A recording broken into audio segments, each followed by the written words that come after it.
Hello.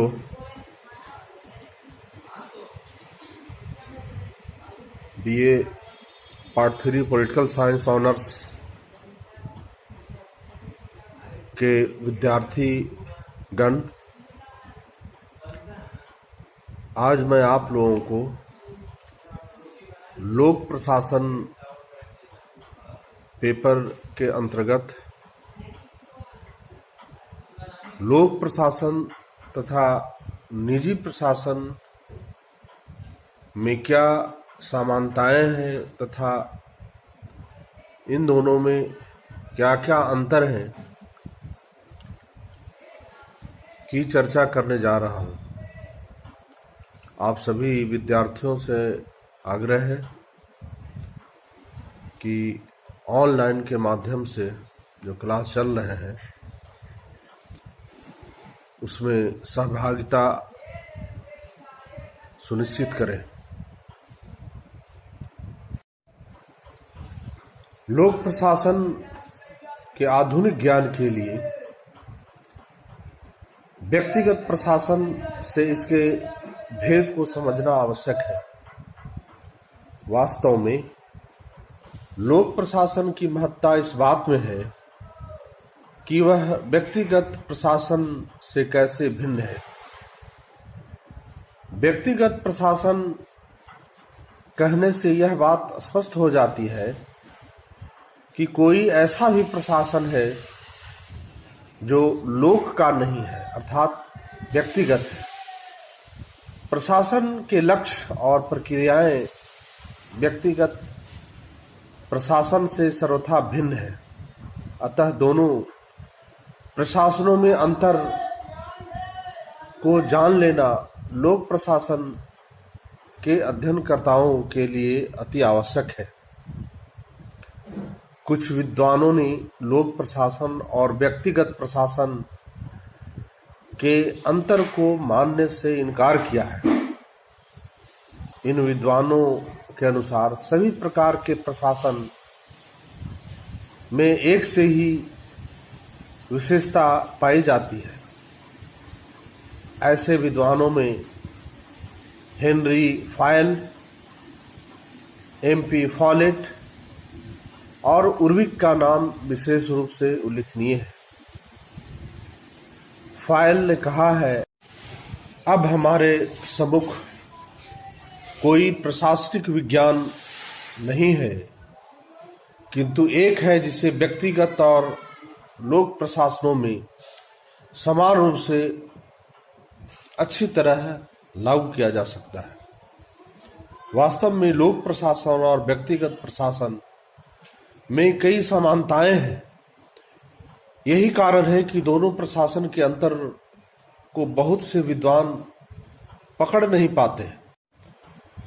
दोनों प्रशासनों में सबसे बड़ी समानता तो यह है कि दोनों प्रकार के प्रशासनों में एक ही प्रकार के कौशल की आवश्यकता है। यही कारण है कि दोनों प्रकार के प्रशासनों के कर्मचारी अपने पदों को एक दूसरे से अक्सर बदला करते हैं। भारत में ही यह देखने को मिलता है कि अवकाश प्राप्त सरकारी कर्मचारी व्यापारिक एवं औद्योगिक संस्थानों में स्थान प्राप्त कर लेते हैं। इसी कारण 1949-50 ईस्वी में सरकार को उच्च पदाधिकारियों की आवश्यकता हुई, जिसके कारण IAS की विशेष भर्ती के लिए औद्योगिक संस्थानों में काम करने वाले व्यक्तियों को भी आवेदन पत्र भरने की सुविधा दी गई।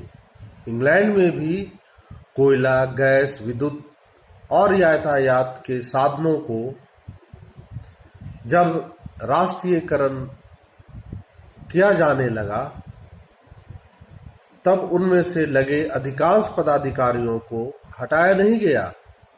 यदि दोनों प्रशासनों के बीच मूलभूत अंतर रहता तो लोक प्रशासन में व्यक्तिगत प्रशासन के पदाधिकारियों को स्थान नहीं दिया जाता। इसके अलावा व्यापारिक संस्थानों में जिन पद्धतियों को अपनाया जाता है उसका प्रभाव लोक प्रशासन पर पड़े बिना नहीं रहता है। उदाहरण के लिए व्यापारिक संस्थानों में अनुभव के आधार पर ही सरकारी नियमों को प्रचलित किया गया है। व्यक्तिगत प्रशासन में जो विशेषताएं लाभ पहुंचा रही हैं उसको लोक प्रशासन में समन्वित कर लेना आवश्यक माना जा रहा है। खासकर कार्यालय के प्रबंध और मितव्ययिता के मामले में व्यापारिक संस्थाएं ज्यादा कुशल होती हैं। सरकार इन चीजों की नकल करने में नहीं हिचकती। इसी तरह सरकारी प्रशासन के अनुभवों से व्यक्तिगत प्रशासकीय संस्थाएं लाभ उठाने में नहीं चूकती। फॉलेट ने दोनों प्रशासनों की एक असमानता की चर्चा करते हुए कहा है कि दोनों ही प्रशासन इस बात के लिए सचेष्ट रहते हैं कि वे अपने आप को नवीन परिस्थितियों के साथ समायोजित करने के लिए समय समय पर परिवर्तन अपनाते रहें। इस तरह दोनों प्रशासन में अत्यधिक समानता है।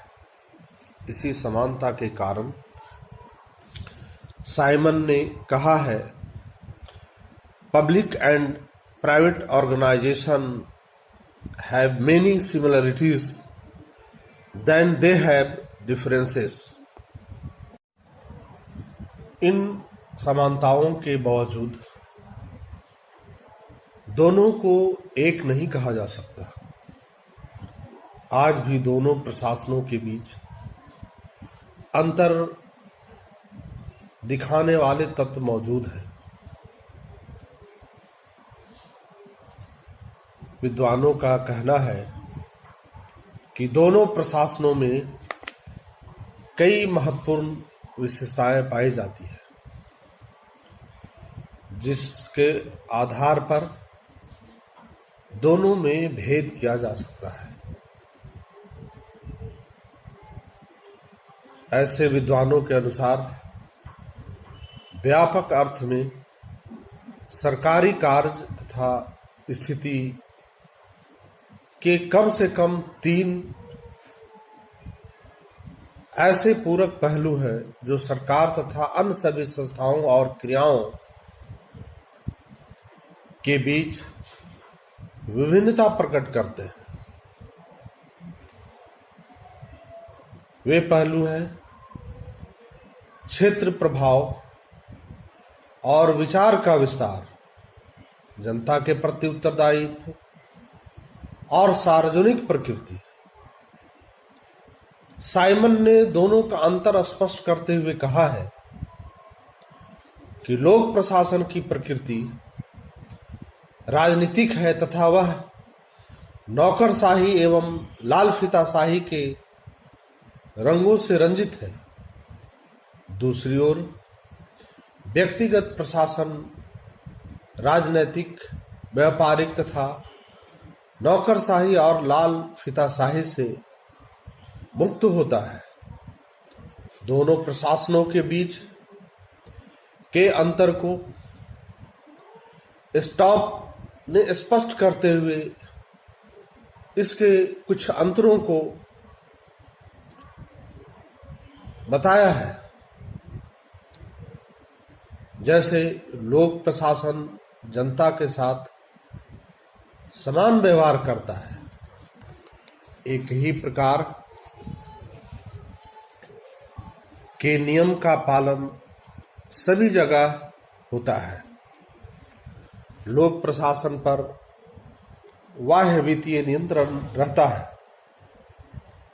लोक प्रशासन जनता के प्रति उत्तरदायी होता है तथा लोक प्रशासन का मुख्य उद्देश्य जनसेवा है।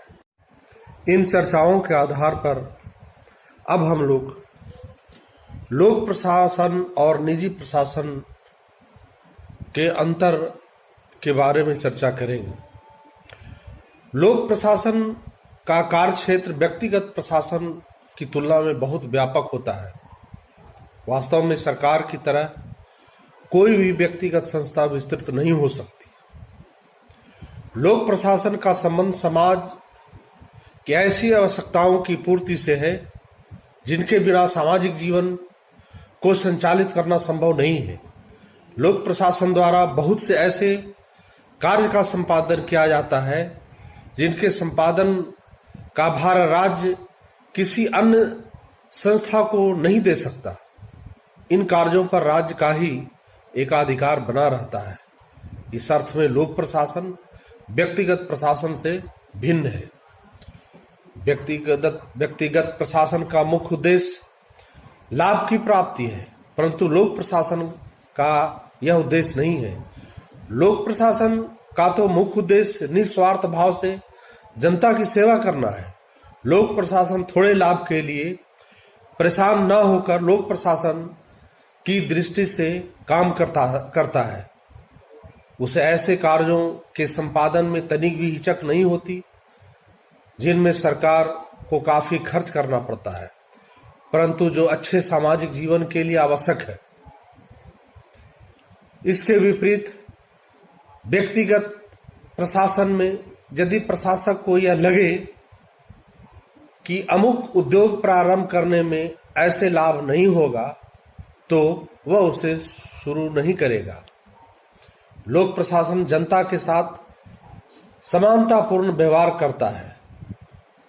उसके व्यवहार में एकरूपता पाई जाती है। एक समाज के सदस्यों के साथ किसी तरह का पक्षपात किए बिना ही उसकी सेवा करता है। इसके विपरीत व्यक्तिगत प्रशासन में इस प्रकार के समान व्यवहार की आवश्यकता नहीं होती और वह समाज के किसी वर्ग के साथ विशेष संबंध बनाए रखना आवश्यक नहीं समझता। व्यक्तिगत प्रशासन की अपेक्षा लोक प्रशासन के संचालन में कानून का भी महत्व अधिक होता है। उदाहरण के लिए हम कह सकते हैं कि लोक प्रशासन में खरीदारी, ठेके, टेंडर आदि सभी कार्य कानून के अनुसार होते हैं। व्यक्तिगत प्रशासन में इसकी आवश्यकता नहीं होती। वह तो अपने नियमों का निर्माण स्वयं करता है, जबकि लोक प्रशासन को देश के कानून के सीमा के अंतर्गत ही कार्य करना पड़ता है। व्यक्तिगत प्रशासन के विपरीत लोक प्रशासन जनता के प्रति उत्तरदायी होता है। व्यवहार में वह जनता की प्रतिनिधि संसद के प्रति उत्तरदायी होता है। संसद में प्रशासन के किसी मोटे प्रश्न पर वाद विवाद हो सकता है। उदाहरण के लिए भाखड़ा नांगल बांध के टूटने पर संसद में प्रश्नों की झड़ी लगा दी गई थी और प्रतिरक्षा विभाग में गड़बड़ी होने के कारण कृष्ण मेनन को त्याग पत्र देना पड़ा था। इसी प्रकार लोक प्रशासन को जनता की आलोचनाओं का शिकार होने का भय बना रहता है। इसके विपरीत व्यक्तिगत प्रशासन जनता के प्रति इस रूप में उत्तरदायी नहीं रहता है। यह एक अंतर भी है कि लोक प्रशासन पर बाह्य वित्तीय नियंत्रण रहता है।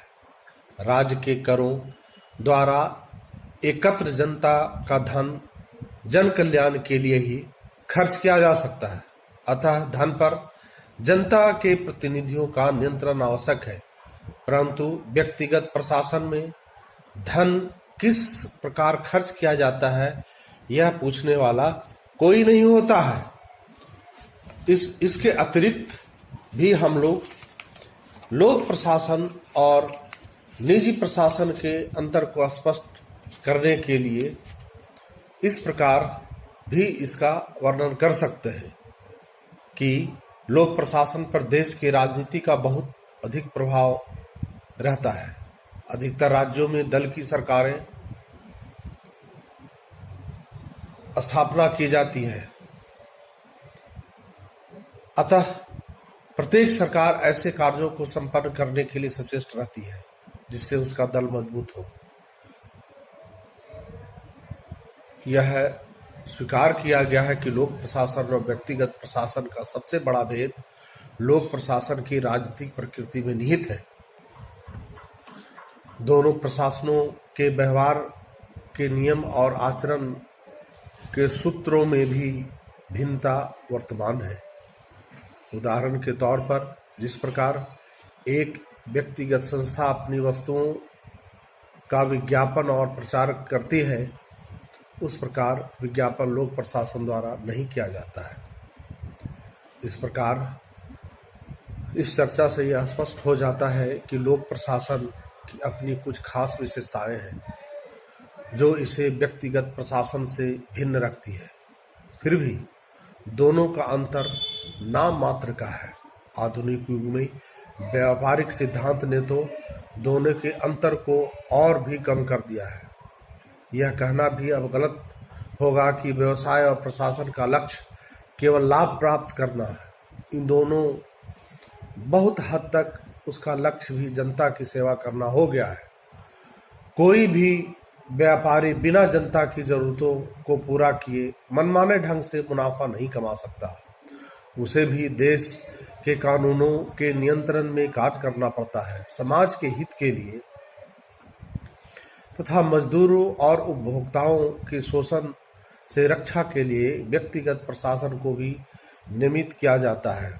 जहां तक जनता के प्रति उत्तरदायित्व का प्रश्न है, कुछ क्षेत्रों में लोक प्रशासन अधिक उत्तरदायी है तो कुछ क्षेत्रों में व्यक्तिगत प्रशासन ही अधिक उत्तरदायी हो रही है। उदाहरण के लिए सरकारी कर्मचारियों की गलतियों के लिए सरकार जहां अपना उत्तरदायित्व स्वीकार नहीं करती, वहां व्यक्तिगत व्यापारी अपने एजेंट द्वारा किए गए नुकसान के लिए पूर्ण उत्तरदायी है। इसलिए यह कहना ठीक है कि लोक प्रशासन और व्यक्तिगत प्रशासन का भेद मिटता जा रहा है। इस बात का समर्थन करते हुए बहुत से विद्वानों ने कहा है कि व्यक्तिगत प्रशासन और लोक प्रशासन का अंतर का मात्रा बहुत कम रह गया है। इस प्रकार संक्षेप में या निष्कर्ष के रूप में हम लोग कह सकते हैं कि व्यक्तिगत प्रशासन और लोक प्रशासन में जो अंतर है वह बहुत ही सूक्ष्म है। फिर भी इतना भी मानना ही पड़ेगा कि लोक प्रशासन का अपना व्यक्तित्व है जो व्यक्तिगत प्रशासन से इसे अलग कर देता है। अब हम लोग इन दोनों प्रशासनों, लोक प्रशासन तथा व्यक्तिगत प्रशासन में अच्छा कौन है, इसकी भी चर्चा करेंगे। लोक प्रशासन और व्यक्तिगत प्रशासन का तुलनात्मक अध्ययन करते समय यह प्रश्न स्वाभाविक रूप से उठ जाता है कि व्यक्तिगत प्रशासन लोक प्रशासन की तुलना में अधिक दक्ष होता है। इस संबंध में विद्वानों में मतभेद है। जब से लोक कल्याणकारी राज्य का प्रादुर्भाव हुआ है, तभी से कुछ लोगों की यह धारणा बन गई है कि व्यक्तिगत प्रशासन लोक प्रशासन से अच्छा होता है। व्यक्तिगत प्रशासन के हिमायती समाजवादी व्यवस्थाओं को बुराइयों का विकराल नमूना बताते हुए यह सिद्ध करने का प्रयास करते हैं कि लोक प्रशासन अपनी प्रकृति और गुण धर्म के कारण प्रशासन में दक्षता, कार्यकुशलता तथा दिलचस्पी में व्यक्तिगत प्रशासन की बराबरी नहीं कर सकता। व्यक्तिगत प्रशासन को अच्छा मानने के पक्ष में भी कुछ लोग तर्क देते हैं। उन तर्कों का अध्ययन करना भी आवश्यक है। जैसे लोक प्रशासन में लगे अधिकारियों की नियुक्ति साधारणतः राजनीतिक प्रभाव के कारण होती है। नियुक्ति में उम्मीदवारों की कार्य क्षमता और योग्यता का ध्यान नहीं रखा जाता। यही कारण है कि लोक प्रशासन कुशल श्रमिकों के अभाव में समुचित गति न प्राप्त कर उबड़ खाबड़ ढंग से ही चलता रहता है। इसके विपरीत व्यक्तिगत प्रशासन में उनकी नियुक्तियां या व्यक्तियों को जो कार्य पर रखा जाता है उसे अच्छे ढंग से कार्य संपादन करने की योग्यता देखा जाता है। नियुक्ति के समय उनकी योग्यता पर ही सबसे अधिक ध्यान दिया जाता है। अतः स्वाभाविक है कि व्यक्तिगत प्रशासन में लगे लोग अधिक कार्यकुशल होते हैं। लोक प्रशासन के कर्मचारी कार्यों के संपादन में इतनी व्यक्तिगत दिलचस्पी नहीं लिया करते जितने व्यक्तिगत प्रशासन के कर्मचारी। व्यक्तिगत प्रशासन में व्यक्तिगत लाभ को दृष्टि में रखकर काम होता है और व्यक्तिगत स्वार्थ साधन के लिए मनोवांछित गुंजाइश रहती है। एक लेखक ने चर्चा में यहां तक कहा है कि व्यक्तिगत लाभ का लोभ वह ईंधन है जिसके जोर से व्यक्तिगत प्रशासन का इंजन चलता रहता है। लोक प्रशासन में इन लाभ के लोभ का अभाव कर्मचारियों में शिथिलता और लगन की कमी पैदा कर देती है। इस प्रकार हम लोगों ने चर्चा में देखा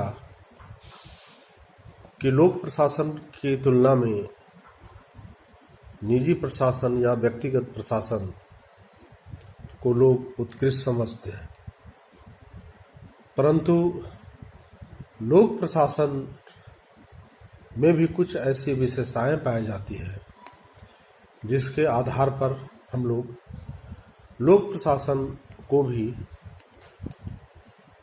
अच्छा मान सकते हैं या उसकी तुलना में कभी कभी बेहतर कार्य करने वाला साबित होता है।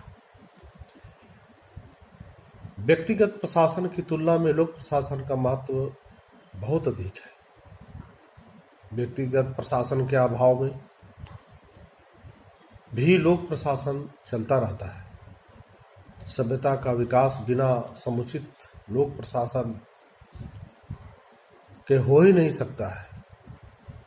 प्रोफेसर डोनहम का कहना है कि यदि हमारी सभ्यता का पतन होता है तो वह प्रशासकीय असफलता का परिणाम होगा, किंतु बड़े से बड़े व्यक्तिगत प्रशासन के लिए भी यह उक्ति सही नहीं कही जा सकती। दृढ़ कुशल और अस्थायी लोक प्रशासन के अभाव में किसी भी राज्य का कार्य नहीं चल सकता। यह बात सही है कि व्यक्तिगत प्रशासन की तुलना में लोक प्रशासन में राजनीतिक प्रभाव की मात्रा अधिक पाई जाती है, परंतु इस दोष को दूर करने के लिए भी सक्रिय कदम उठाए जा रहे हैं। लोक प्रशासन को इस दोष से मुक्त करने के लिए ही लोक सेवा आयोग जैसी निष्पक्ष संस्था का गठन किया गया है। अन्य उपायों द्वारा भी लोक प्रशासन को राजनीति के दूषित प्रभाव से मुक्त करने का प्रयास जारी है। व्यक्तिगत प्रशासन द्वारा इस बात की भी कोशिश की जाती है कि वह सरकार से घनिष्ठ संबंध स्थापित कर स्वार्थों की पूर्ति करे। यह भी कहा जाता है कि व्यक्तिगत प्रशासन में कर्मचारियों की नियुक्तियों में योग्यता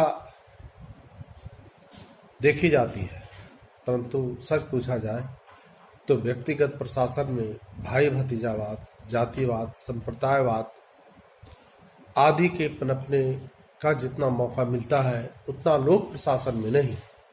किसी भी निजी उद्योग के संचालक अपने ही व्यक्तियों को रखना अधिक पसंद करता है। व्यक्तिगत प्रशासन में मुनाफे पर सबसे अधिक जोर दिया जाता है। वह समाज के लिए कभी कभी घातक सिद्ध हो सकता है।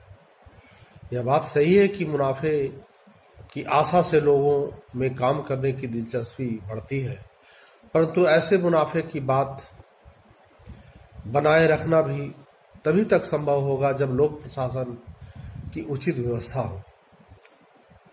इसे एक उदाहरण देकर भी हम लोग स्पष्ट कर सकते हैं। वस्तुओं की कीमत बढ़ती चली जाए और व्यक्तिगत प्रशासन अधिक दाम की चिंता में ही यदि घुलता रहे तथा लोक प्रशासन यदि वस्तुओं की बढ़ती कीमत को रोकने में असमर्थ रहे तो देश में वित्तीय संकट आना निश्चित हो जाएगा। वित्तीय संकट आ जाने पर व्यक्तिगत प्रशासन भी अपने आप को नहीं बचा सकता। इससे स्पष्ट है कि व्यक्तिगत प्रशासन को बचाए रखने के लिए लोक प्रशासन की सफलता अति आवश्यक है। इन चर्चाओं के बाद निष्कर्ष के रूप में हम लोग कह सकते हैं कि दोनों प्रशासनों की अपनी अच्छाइयां हैं, परंतु व्यक्तिगत प्रशासन की तुलना में लोक प्रशासन ही अधिक महत्वपूर्ण नजर आता है। वर्तमान युग में तो लोक प्रशासन का महत्व बढ़ता ही जा रहा है। जहां तक संभव हो रहा है, जन कल्याण और आर्थिक विकास से संबंधित कार्यों का भार लोक प्रशासन पर ही सौंपा गया है। आवश्यकता इस बात की है कि लोक प्रशासन जनता के अधिक से अधिक कल्याण की बात सोचे और अपने को क्षुद्र स्वार्थों के दायरे से ऊपर उठा ले। आधुनिक युग में लोक प्रशासन को ही सफल बनाना पड़ेगा, इसलिए इसकी कमजोरियों से आंख नहीं मूंद कर उन्हें दूर करने की कोशिश करनी पड़ेगी। सच पूछा जाए तो लोक प्रशासन को व्यक्तिगत प्रशासन की कुछ अच्छाइयों को भी ग्रहण कर लेना चाहिए। व्यक्तिगत प्रशासन की एक ही बात सबसे अच्छी मानी जा सकती है कि वह निजीपन की भावना रखता है। लोक प्रशासन में इसी बात की सबसे बड़ी कमी रहती है और इस कारण व्यक्तिगत प्रशासन की कभी कभी अच्छा लगने लगता है। लोक प्रशासन में भी निजीपन की भावना आ जाए तो इसके लिए अच्छेपन में कोई संदेह नहीं रह जाएगा। इस प्रकार वर्तमान युग में लोक प्रशासन के कार्यों की भी सराहना की जानी चाहिए। बहुत सारे ऐसे सुधार, ऐसे तकनीक का प्रयोग किया जा रहा है जिससे लोक सेवकों की कार्य कुशलता तथा उनके कार्यों से आम जन में संतोष की भावना बढ़ते जा रही है। धन्यवाद।